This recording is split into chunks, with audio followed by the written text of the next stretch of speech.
ആസൂത്രണ ബോർഡിന് പുറമെ മറ്റ് 10 വകുപ്പുകളിലെ നിയമന തട്ടിപ്പ് ആരോപിച്ചുള്ള പരാതികൾ കൂടി ക്രൈംബ്രാഞ്ച് അന്വേഷണ പരിധിയിലേക്ക് വരും ദിവസങ്ങളിൽ ഈ പരാതിക്കാരുടെ മൊഴി കൂടി ക്രൈംബ്രാഞ്ച് IG അജിത ബീഗത്തിന്റെ നേതൃത്വത്തിലുള്ള സംഘം പരിശോധിക്കും. വിവരങ്ങളുമായി കെ ബി ശ്യാമപ്രസാദ് ചേരുകയാണ്. ശ്യാമ, ഈ വലിയൊരു രീതിയിലുള്ള നിയമന തട്ടിപ്പാണ് നടന്നത്. ആ തട്ടിപ്പിന്റെ വ്യാപ്തി വളരെ വലുതാണ്. കൂടുതൽ ആരോപണങ്ങൾ ഉയരുന്നു, കൂടുതൽ പരാതികൾ വരുന്നു, ക്രൈംബ്രാഞ്ച് അന്വേഷണ പരിധിയിലേക്ക് കൂടുതൽ കേസുകൾ കൂടി വരുന്നു എന്നുള്ളതാണ് മനസ്സിലാക്കുന്നത്. എങ്ങനെയാണ് അന്വേഷണം പുരോഗമിക്കുന്നത്?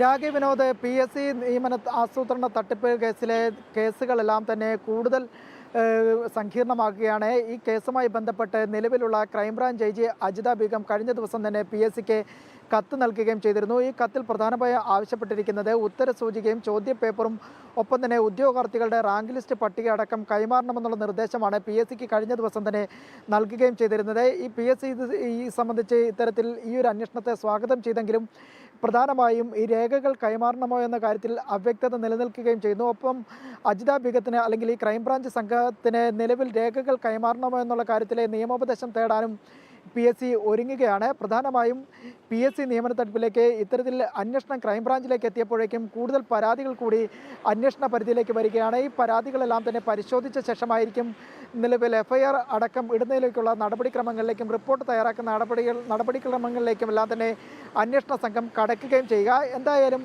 അജിത ബീഗത്തിൻ്റെ നേതൃത്വത്തിലുള്ള അന്വേഷണ സംഘത്തിന് മുന്നിലേക്ക് കൂടുതൽ പരാതികളാണ് ഇപ്പോൾ എത്തിക്കൊണ്ടിരിക്കുന്നത്.